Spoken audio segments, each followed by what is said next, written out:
Because of my upbringing in survival mode and all the problems that I dealt with and survived very eloquently, any problem in corporate world just won't bother me. And I don't want to be around anybody or respect anybody unless they actually own it. To pretend that you're bigger than you are is a psychological overcompensation. It's a bluff. And I don't get controlled with bluffs. You got to show me your gun. Pause. Because of my upbringing, it's fucked up traditional business for me completely. I never came from a place of, oh, I'm so appreciative of this opportunity. And I was never a person that was a victim, neither was anyone in my family. We always victimized the people that were victimizing people. We always bullied the bully. We looked forward to the tough guy trying to act like that with us. So when I see soft people that don't own nothing trying to tell me what to do, and I'm in the room where I own something, I'm like, yo, where's your boss? Let me speak to your leader. And they don't have one. So then, I can't be in a room full of fake motherfuckers at all. And especially when they're trying to get me to exploit my culture so they can make some bread. You know what I see in the boardroom a lot? People that are tough in the street acting soft and subservient. And that shit breaks my heart. And I've seen it over and over again. The traditional boardroom's not for me because most of the people in there don't own the company. So we've made a different kind of board. Only owners. Only people that are fighting for love. I'm redefining what the new corporate is. Anybody that's part of the old corporate and the mentality that comes with it is not invited to this corporate. Stay over there. I don't want to ever try to fit in. I'm about building my own. The advantage is that nothing bothers me because I have street problems. So if I can be cool around people that are killers and kidnappers and I ain't got to pick up a gun around them and we cool, why would any of these lames ever scare me or any problems that come with them? So the problems that most people panic about, to me, are a luxury. I'm like, these are good problems compared to this is like, if I was in the street saying that, I might get sued because I got all this money and this, that, and third, and as long as there ain't no jail involved and my health is good, this shit is like being in a movie to me. Like, I know what I survived. And it makes you appreciate things, Like, I was lucky enough to be in the street and not have to deal with a jail cell. At least not for too long, but like a weekend or two, and had nothing to do with the drugs. But, some people have to learn from having freedom taken from them. And the crazy thing about freedom is it's free, but it's priceless at the same time. See, there's that yin and the yang. And nobody appreciates it till it gets taken from them. The things that you care about the most, you don't even know you care about the most. Imagine someone just took your toilet. You don't think nothing about having a toilet, but when that shit break, the world sucks. But when the air conditioner break, you take it for granted when it works. But when you don't have it, you do anything to have it when it's hot. So I just don't take nothing for granted. I don't try to have a loss or lack of something to actually enjoy it. I'm gonna enjoy it while I got it. So I celebrate everything every day. No problems. I don't have time to celebrate problems because that's not a celebration. As far as Web3, in this very moment, it's a war for narrative. And we don't want the creatives to lose control, which on a little level they already have, but there's a fight going on immediately. So usually what happens is you get tricked for a couple of years and based on experience, you're like, yo, we getting robbed. And I think in the first 6 months, so many corporate tricks, even racist narratives, all these different algorithms, meaning life algorithms, the pattern of trying to colonize things and make people think it's not theirs and it's yours when it's really not. I see it all happening in the web. And what I want to push is for the creative to be able to be profitable, which gives them power, and for the creative to be able to be as creative as they want. So I don't want to see a static of a monkey that's not even an original painting of a monkey be the biggest thing and the ambassador of Web3 because it will turn my generation off and my culture because it's a triggering symbol. And I know that if a racist actually has one of those monkeys, they're laughing at us. I'm not saying everyone that has one is, but I'm saying that one is, they're definitely finding the fun in this.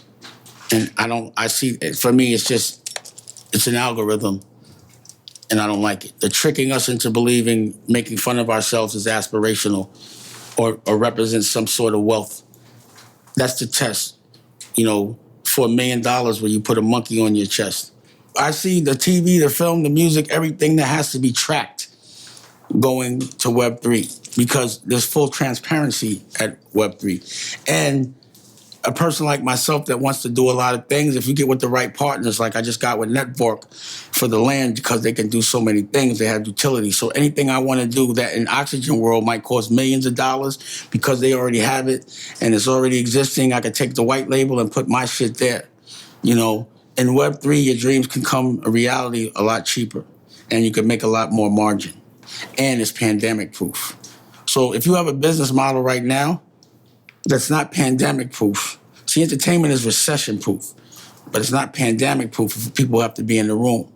And it seems like every month there's a new funky disease, another pox, or a vid, or some shit like that. So it wouldn't make sense to have a new business model that doesn't entail a plan where you can exist and still be profitable without having to come outside. And Web3 can do that. You could buy stuff, and anything that you have in the real world, the perception of it, it's going to be the same exact thing, or if not more, in web. So imagine having an avatar, and your avatar is going to another fashion show. You got to have on new clothes. And if you got to drive up to something digital, that shit got to be something that's updated and brand new and trippy. And also your taste in digital. There's another level of your taste, of showing your point of view. So before you showed your point of view in art, you showed your point of view in music, in fashion. Now you have to have a good taste in the point of view in digital. What's your digital taste like? Pause. You know what I'm saying? That's where Web3 is going. People have to kick the perception of me and of me being a businessman. I'm a starving artist that fights for my creative process every day, and I'm just willing to pay for it. I've been doing that for the last 15 years. You know, like I said, if I was a businessman, I have so much more money. The thing is, I won't do anything for business. I'll do anything for art. And that sometimes isn't ultimately immediately profitable, but, you know, once people recognize it, then it becomes really profitable. But you don't waste any time because you enjoy yourself every second. So I become a director, a designer, I'm the lead singer in a rock group. It's creativity for me all day. And then, you know, people like to hear me talk, so I'll do that too. I'm a rock star, bro. And my approach on everything is rock star. You know, it's funny when you see somebody that's a rock star on stage and a lame behind a desk. It doesn't work that way. Can't turn off your rock star. My opinion and my approach on things and my taste is the same in everything that I do. And I enjoy being creative, and I enjoy being unapologetic about it. And I enjoy the people that come with being creative. I like being around creative people more than I like being around people that only care about money. It's the difference between bottle service and just shutting the club down. My opinions on things and the things I feel, the things I talk about, all of that translates to everything I do in my network with my collective. And I'm proud.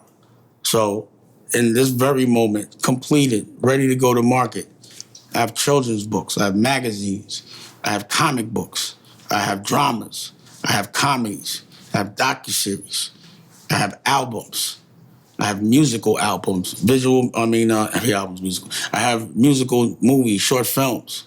I got the clothing lines to go with the movies that are in the comic books. This is one staff that does all these things, but it's also profitable. You know, there's these collectives and nobody makes a fucking dollar. That's just a hobby.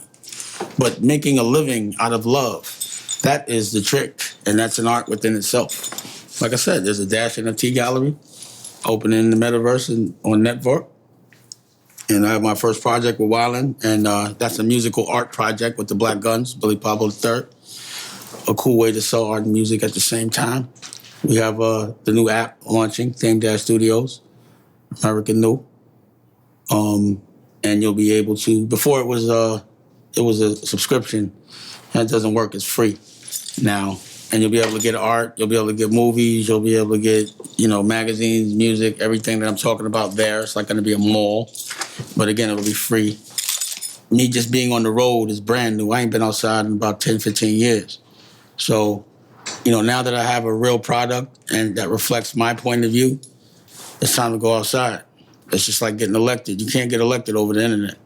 You gotta shake some hands, you know, and I wanna know the people that are buying my product. And also I'm looking for partners. You know, a magazine, America New. We have the children's books, Dusko Goes to Space, a new franchise with a short film that comes with it. We got Stoned, a movie I shot in 6 days on Kanye's ranch. And I got my own ranch. Somebody was asking about that. After I shot that movie, I bought my own, or rather the company, Rocky. You know, we got The Prince of Detroit coming out. It's a movie, a series, a drama. The movie might be a television series, but it's a true story about black lineage and what that looks like from Detroit, family and healthcare. Yeah, we have Dead Weight, the comic book, which will be a movie. We're going to shoot the movie when I'm off the road. So we got so much. I got a couple other things I can't talk about because, you know, if the deal happens, it'll be really good for everybody. But if it doesn't, yeah, we'll keep moving, keep pushing. This is the gear from the movie The Prince of Detroit. These are the CEO socks. This is the connect that you need to plug me with. I bought these, you know, and again, it's just being creative in every single dimension that I think in. You know, I think in a lot of dimensions. Well, this was more Tommy's mindset from The Prince of Detroit. He just sold his company for $120 million, so it kind of reflected the movie. But, you know, yeah, I think the thing is, I'm so confident it's never a risk to me. You know what I mean? So it's like, if I step in the ring, I'm knocking you out. You can't tell me nothing different. If you get in the ring thinking you might get knocked out or there's a chance, then you already got knocked out. I think bet it all, it would be a Harlem more term. High risk is probably more of a Detroit thing, but for me, it's bet it all every time. Bet the bank. I always bet the bank on my art.